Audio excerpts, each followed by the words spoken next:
السلام علیکم ورحمۃ اللہ وبرکاتہ۔ الحمد للہ رب العالمین والصلاة والسلام علی رسولہ الکریم، اما بعد فاعوذ باللہ السمیع العلیم من الشیطان الرجیم، بسم اللہ الرحمن الرحیم۔ واللہ جعل لکم من انفسکم ازواجا وجعل لکم من ازواجکم بنین وحفدة ورزقکم من الطیبات افبالباطل یؤمنون وبنعمت اللہ یکفرون۔ وقال تعالی للہ ملک السماوات والارض یخلق ما یشاء یہب لمن یشاء اناثا ویہب لمن یشاء الذکور او یزوجہم ذکرانا واناثا ویجعل من یشاء عقیما۔ معزز حضرات و خواتین، ابھی تک آپ نے شیخ محترم سے والدین کی اطاعت، ان کا کہا ماننا، ان کی عزت، ان کی تکریم، قرآن اور سنت کی روشنی میں کیا تھی، یہ سب باتیں جو ہے آپ کے سامنے لائی گئی۔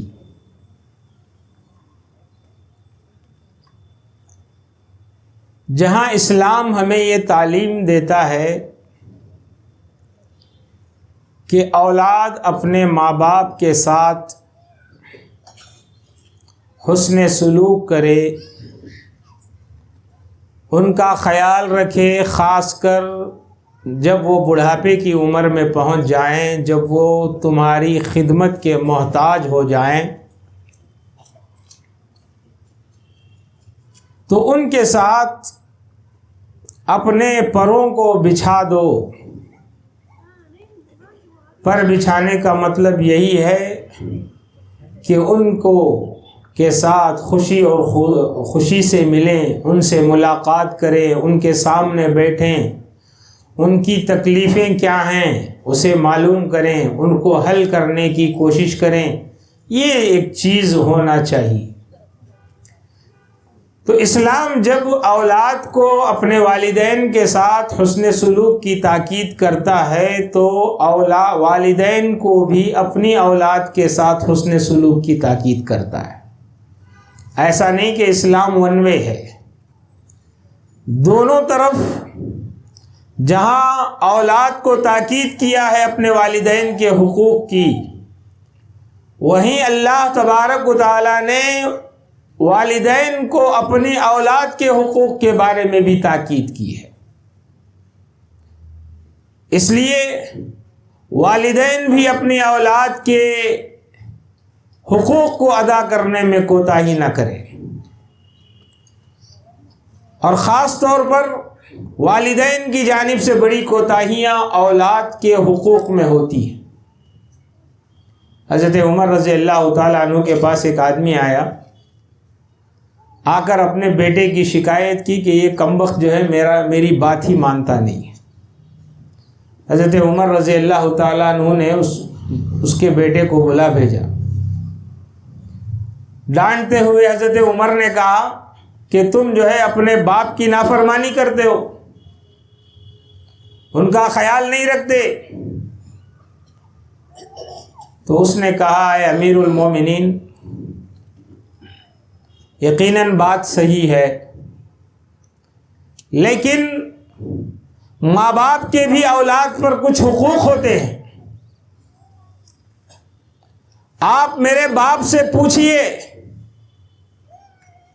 کہ اس نے میرے لیے کیا حق ادا کیا ہے۔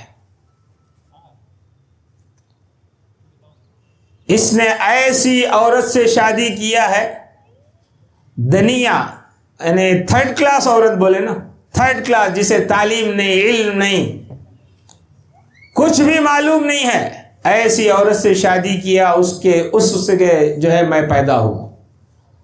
اب وہ جب کوئی جانتی ہی نہیں ہے تو میری تعلیم اور تربیت کہاں سے کرے گی؟ لڑکی کا انتخاب اچھا ہونا چاہیے، ایک ماں کا انتخاب اچھا ہونا چاہیے، جس سے ہم شادی کرنے جا رہے ہیں وہ دیندار ہو، وہ دینی معلومات رکھتی ہو، تاکہ اس سے پیدا ہونے والی اولاد نیک بنے، صالح بنے۔ لیکن اس نے ایسا نہیں کیا، اور پھر میں جب پیدا ہوا تو میرا نام جال رکھا، گندی نالی کا کیڑا۔ اس کے معنی اچھا نام نہیں رکھا اس نے۔ نام کا بھی اثر ہوتا ہے، ہونا ضروری نہیں ہے لیکن ہوتا ہے۔ نام کا اثر بھی انسان کی زندگی میں ہوتا ہے کہ اچھے نام رکھنا، نبی کریم صلی اللہ علیہ وسلم نے اچھے نام رکھنے کی تاکید فرمائی ہے کہ اپنے اولاد کے نام اچھے رکھو۔ تو بہرحال یہ اولاد حقیقت میں دیکھا جائے تو بہت ہی بڑی نعمت ہے اولاد۔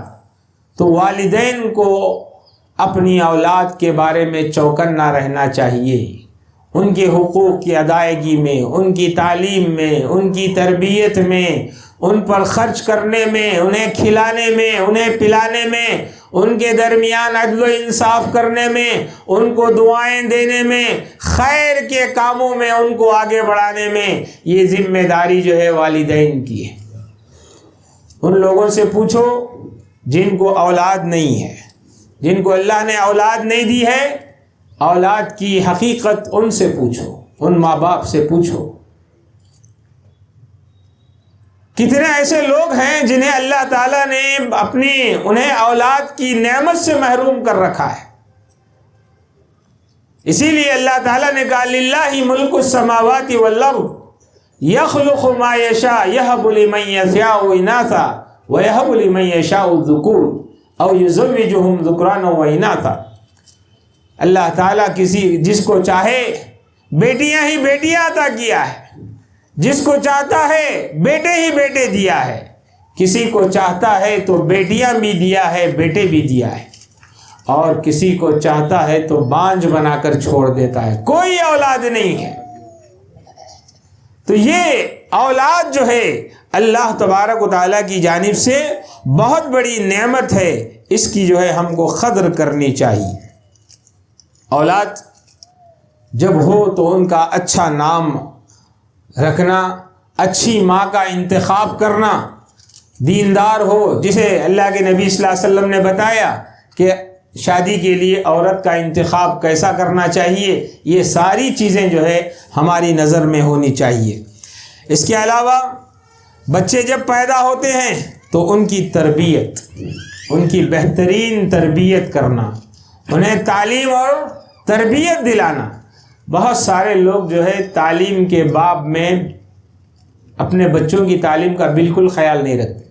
پڑھ کر کون اچھا ہے، پڑھ کر کیا کرتا ہے، سمجھ رہے نا، اس طرح کی باتیں۔ پڑھ کر کمانا ضروری نہیں ہے، انسان کو وہ کمائے یا نہ کمائے، تعلیم کو پیشہ نہیں بنانا چاہیے، بس تعلیم حاصل کرنا، یہ جو ہے اسلام نے حکم دیا ہے، تعلیم حاصل کریں، جہاں تک ممکن ہو، جتنی ہو وہ تعلیم ہم کو حاصل کرنا چاہیے۔ اب تعلیم کا نشہ بھی لوگوں پر ایسا چڑھا ہے کہ اپنی بچوں کو تعلیم کے نام پر عصری تعلیم ایسی دینے لگے کہ بالکل دینی تعلیم جو ہے بھلا دی۔ آج ہماری بچیاں ڈاکٹر بن گئی ہیں لیکن غیر مسلموں سے شادیاں کر رہی ہیں، ڈاکٹر ہے، MBBS ہے، MD ہے، تعلیم کے معیار پر پہنچا دیا ہم نے، لیکن وہی بچی ہماری غیر مسلم ڈاکٹر سے شادی کر رہی ہے۔ کیوں؟ اس لیے کہ ہم نے ان کی تعلیم اور ان کی تربیت کا خیال نہیں رکھا، انہیں یہ مسائل نہیں بتائے کہ ایک مسلمان کے لیے جائز نہیں ہے کہ وہ کسی غیر مذہب کے آدمی سے شادی کرے۔ ہمارے لڑکوں کو ہم نے یہ تعلیم نہیں دی کہ غیر مسلم لڑکیوں سے ہمارا نکاح نہیں ہو سکتا، ہماری بچیوں کو ہم نے یہ تعلیم نہیں سکھائی کہ غیر مسلم مرد سے ہمارا نکاح نہیں ہوتا، مذہب کے بدل جانے سے نکاح نہیں ہوتا ہے، جائز نہیں ہے، حرام ہے، یہ تعلیم ہم نے نہیں دی۔ تو میرے محترم دوستو، جہاں دین کی تعلیم دیتے ہیں وہاں دنیاوی تعلیم بھی ہونا چاہیے، جہاں دنیاوی تعلیم ہوتی ہے وہاں دینی تعلیم بھی ہونا چاہیے، دونوں کو ساتھ۔ سب سے پہلے دین ہے، اس کے بعد دنیاوی تعلیم ہے، تو یہ دونوں تعلیم کے ساتھ ایمان کی بنیادوں پر جو ہے ان کی تربیت کرنا چاہیے۔ اولاد ایک بہت بڑی نعمت ہے، اس نعمت کو سمجھنا چاہیے۔ ایک اچھا باپ جو ہے ہمیشہ اپنی اولاد کے لیے دعائیں خیر کرتا ہے، شادی سے پہلے بھی دعائیں کرتا رہتا، ربنا ہب لنا من ازواجنا وذریاتنا قرۃ اعین واجعلنا للمتقین اماما۔ اے میرے پروردگار، مجھے، میری بیوی، میرے بچے، ان کو آنکھوں کی ٹھنڈک بنا، آنکھوں کی ٹھنڈک بنا اور متقین کا امام بنا۔ یہ جو ہے دعائیں کرتے تھے۔ حضرت ابراہیم علیہ السلام کو آپ دیکھیے، حضرت ابراہیم علیہ السلام نے اپنی اولاد کا کتنا خیال رکھا کہ ہمیشہ ان کی کوئی دعا جو ہے اپنی اولاد سے خالی نہیں۔ اپنی اولاد کے حق میں انہوں نے جتنی دعائیں قرآن مجید کے اندر کی ہے، آپ دیکھیے کتنی فکر ہوگی اپنی اولاد کی حضرت ابراہیم علیہ السلام کو، کہ جتنی دعائیں آپ نے کی ہیں ان میں اولاد کا تذکرہ ہے۔ وہ مشہور دعائیں ہم پڑھتے ہیں، ربنا انی اسکنت من ذریتی بواد غیر ذی زرع عند بیتک المحرم۔ اے اللہ تعالی، میں نے اپنی اولاد کو تیرے گھر کے پاس ٹھہرا کر آیا ہوں، وادی غیر ذی زرع، جہاں کچھ اگتا نہیں ہے، جہاں پانی نہیں ہے، جہاں کوئی کھانے پینے کی چیزیں نہیں ہیں، ایسے بیابان جنگل میں چھوڑ کر آیا ہوں۔ ربنا لیقیموا الصلاۃ، کس لیے؟ تاکہ وہ نماز کو قائم کریں۔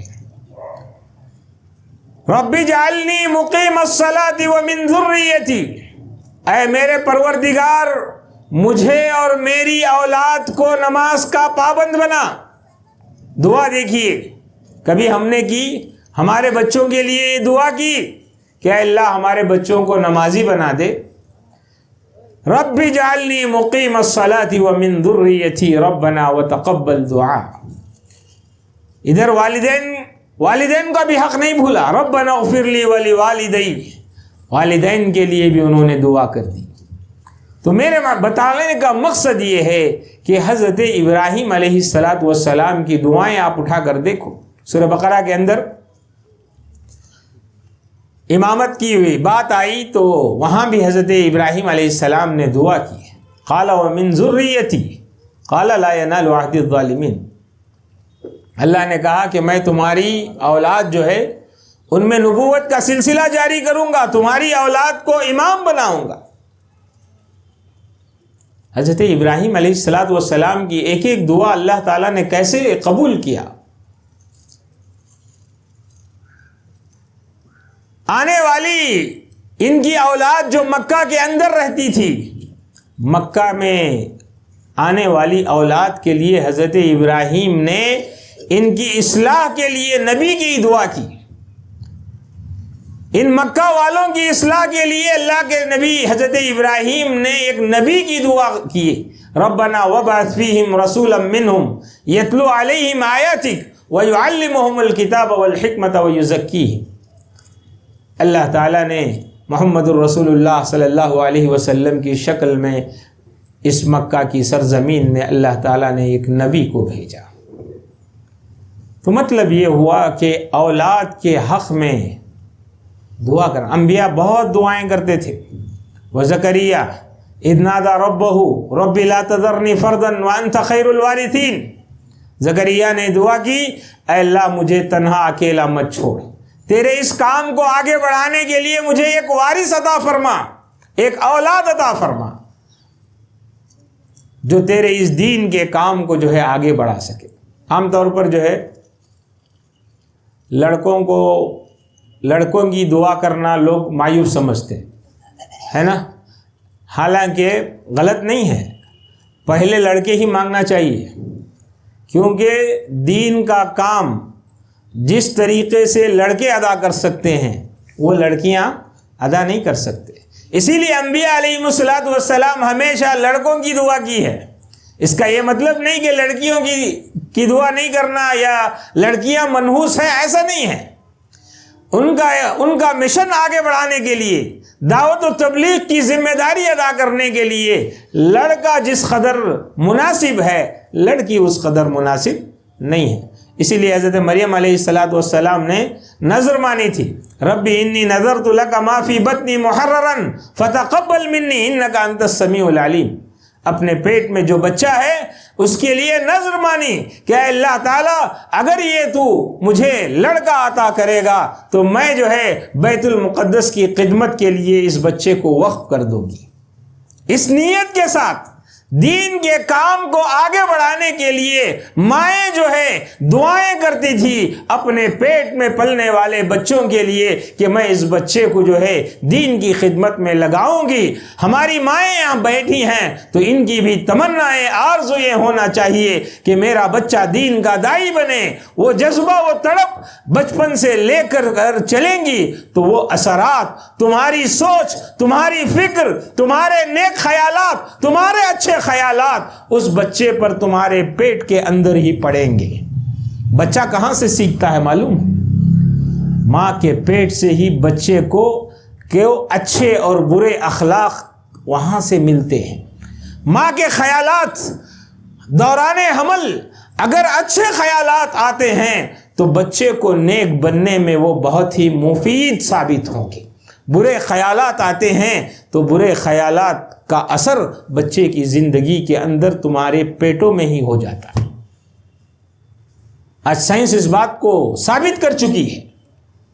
تو اس لیے ہمارے خیالات نیک ہوں، ہماری تمنائیں یہ ہوں کہ ہم جو ہے اپنے بچے کو دین کا داعی بنائیں، دین کی خدمت کے لیے وقف کریں گے۔ ان نیتوں کے ساتھ جو ہے دعائیں کرتی تھی۔ لیکن مریم کو جب ان کے ہاں اولاد ہوئی تو دیکھا کہ بیٹی پیدا ہو گئی ہے نا، تو مریم کی والدہ ہے نا جی، مریم کی والدہ ہے نا، تو مریم پیدا ہو گئی تو مریم کی والدہ کو یہ پریشانی لاحق ہوئی، وَلَيْسَ الذَّكَرُ كَالْأُنثَىٰ۔ انہوں نے اللہ سے کہا کہ اے اللہ تعالیٰ میں تو جو ہے چاہ رہی تھی کہ بچہ ہو، بیٹا ہو، لیکن یہاں تو بیٹی ہو گئی ہے، میں کیا کروں؟ وَإِنِّي سَمَّيْتُهَا مَرْيَمَ وَإِنِّي أُعِيذُهَا بِكَ وَذُرِّيَّتَهَا مِنَ الشَّيْطَانِ الرَّجِيمِ فَتَقَبَّلَهَا رَبُّهَا بِقَبُولٍ حَسَنٍ وَأَنبَتَهَا نَبَاتًا حَسَنًا وَكَفَّلَهَا زَكَرِيَّا۔ تو اس کے بعد مریم علیہ السلام کو ہی دین کی کام کے لیے جو ہے وقف کر دی۔ تو انبیاء جو دعائیں کرتے تھے وہ کس لیے کرتے تھے؟ لڑکوں کی دین کی خدمت کے لیے۔ سمجھ رہے نا؟ لڑکوں کے لیے دعا کرنا کوئی غلط بات نہیں ہے، سمجھ رہے ہیں؟ دعا کرنا چاہیے۔ انبیاء ایسی ہی دعا کرتے تھے، اللہ تعالیٰ لڑکیاں بھی دے گا تو وہ بھی ان کو بھی جو ہے دین کی خدمت کے لیے لگائیں۔ یہ جذبہ، شوق ہماری زندگی کے اندر پیدا ہونا چاہیے۔ دعاؤں کے ساتھ ساتھ اپنی اولاد کے ساتھ جو ہے عدل و انصاف۔ ہمارے بچے کیوں بگڑ جاتے ہیں؟ ہمارے بچے جو بچپن میں ہمارے ایک ایک اشارے پر چلتے تھے، ذرا بڑے ہونے کے بعد ہمارے اشارے، ہماری بات کیوں نہیں مانتے؟ والدین کو یہ بھی سوچنا چاہیے، کیوں نہیں مانتے ہمارے بچے؟ آخر کیا وجہ ہے کہ ہم سے کہیں غلطیاں ہوئی ہیں، ہم سے کہیں کوتاہیاں ہوئی ہیں جس کی وجہ سے ہمارے بچے ہماری بات نہیں مان رہے ہیں؟ ہوتا ہے ایسا۔ اس لیے ماں باپ کو اس بارے میں سوچنا چاہیے کہ ہم کہاں تک جو ہے اپنے بچوں کے درمیان عدل و انصاف قائم کر رہے ہیں۔ مسائل ہمارے گھروں کے ہمارے گھرانے میں جو مسائل پیدا ہوتے ہیں، بھائی بھائی میں نفرت، بھائی بہن میں نفرت، رشتہ داروں میں، چچا میں، ماموں میں، بھتیجے میں، خالہ میں، خالو میں، جو مسائل ہمارے گھر میں پیدا ہو رہے ہیں، ان سب کی وجہ کچھ نہ کچھ رہے گی. ایک ہاتھ سے جو ہے تالی نہیں بجتی. تو اس لیے ہم کو سوچنا چاہیے کہ کہیں ہماری بچوں کی تربیت میں، ان کے ساتھ عدل و انصاف کرنے میں ہم سے کہیں چوک تو نہیں ہوئی ہے. عدل و انصاف ہونا چاہیے. حضرت یعقوب علیہ السلام، دیکھیے دو چیزیں ہیں. عدل و انصاف کرنا ایک ہے، ماں باپ کی فطری طور پر کسی بچے کی طرف میلان ہونا وہ الگ ہے نا. آپ کے بچے ہیں، آپ ان کے درمیان پورا عدل کرنے کی کوشش کرنا چاہیے. ذرہ برابر نا انصافی نہ ہو. تقسیم کر رہے ہیں آپ، کچھ دینا چاہ رہے ہیں اپنے بچوں کو، آپ اپنی حیات میں دے رہے ہیں، سب کو برابر دیں. لڑکے کو بھی برابر دیں گے، لڑکی کو بھی برابر دیں گے اگر اپنی زندگی میں دے رہے ہیں. وراثت مل رہی ہے تو الگ وراثت مرنے کے بعد ہوتی ہے. آپ زندگی میں آپ کچھ اپنے بچوں کو دینا چاہ رہے ہیں تو برابر کی تقسیم ہونا چاہیے. بیٹے کو ایک سائٹ دیے، ایک فلیٹ دیے، اور ایک بیٹے کو بھی اس وقت فلیٹ دینا چاہیے آپ کو، یا اس کے برابر کی کوئی چیز دینا چاہیے، اس کی ویلیو والی چیز. بیٹی کو بھی دینا چاہیے اس کے برابر کی ویلیو والی چیز. اگر آپ ایسا کریں گے تو آپ کی محبت اپنی اولاد کے اندر پیدا ہوگی نہیں ہوگی؟ آپ نے کسی ایک کو دیا، ایک کو بعد میں تجھے دیکھیں گے بولے، سمجھ رہے نا؟ تو اب اس کے دل میں کیا ہوگا؟ دیتے کی نہیں دیتے کی نفرت تمہارے خلاف بڑھے گی. ماں باپ بہت سارے بھی ایسے ہیں جو بچہ ان کی خدمت کرتا نا، اسے اسپیشل آفر الگ سے رکھے رہتے. جو خدمت نہیں کرتا اس کے لیے کچھ بھی نہیں. اس سے بھی نفرتیں پیدا ہوتی ہیں. آپ کا بچہ آپ کی خدمت کرے یا نہ کرے، آپ کو عدل و انصاف کرنا ہے. انصاف برابر سے کرنا ہے. وہ چاہے خدمت کرے یا نہ کرے. خدمت نہیں کر رہا ہے، اس کا جواب وہ اللہ تعالیٰ کے پاس دے گا. آپ اپنی آخرت بنانے کے لیے کیا کرنا ہے کہ اپنے بچوں کے درمیان برابر کا برابر انصاف کر. ایک عورت جو ہے نبی کریم صلی اللہ علیہ وسلم تھے، اپنے بچوں کو بلائی. 2 بچے تھے، اس کے پاس ایک کھجور تھا. اس نے ایک کھجور جو ہے دونوں کو آدھا کر کے 2 بچوں کو دی. اللہ کے نبی صلی اللہ علیہ وسلم بہت خوش ہوئے اس سے. سمجھ رہے نہیں؟ یہ انصاف ہے نا. ایک معمولی چیز کھجور ہے، اس میں بھی اس کے پاس ہے ہی اتنے میں جو ہے دونوں کو بانٹ کر دی. تو یہ اس سے کیا ہوتا ہے؟ اولاد جو ہے اپنے ماں باپ سے محبت رکھتی ہے. اب اولاد کو بھی چاہیے کہ وہ تھوڑی بہت رعایت کریں والدین کے حق میں، کہ ہو جاتا ہے کبھی غلطیاں ہو جاتی ہیں، ہے نا. کسی سے گھر میں غلطی ہو جاتی ہے کہ اب وہ خالی ہو جاتے ہیں ماں باپ.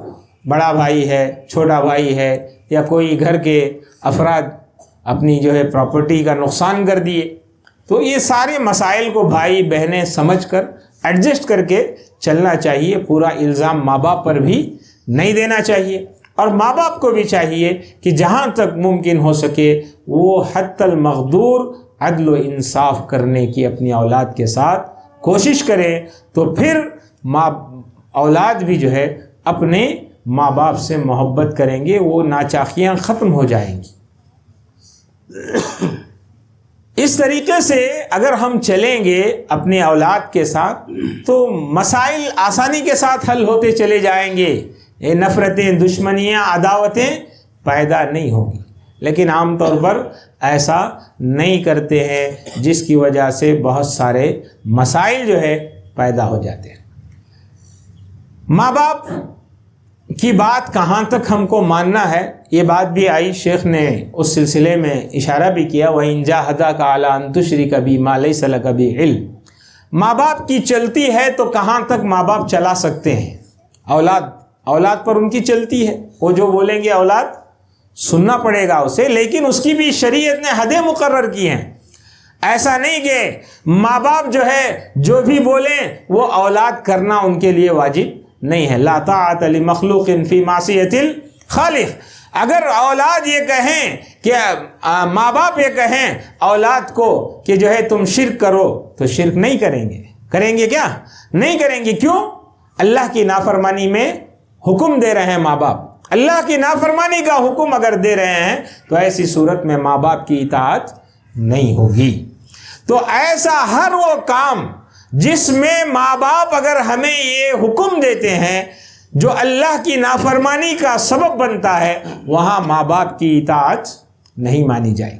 بہت سارے جو ہے لوگ اپنے ماں باپ کے فیور میں کھڑے ہو جاتے ہیں، حالانکہ ماں باپ جو ہے ناحق ہیں، ناحق پر ہیں۔ عدل یہ کہتا ہے، عدل دوسرے کے پاس ہے، اپنے ماں باپ کے خلاف میں ہے، لیکن پھر بھی بچے کیا ہوتے ہیں؟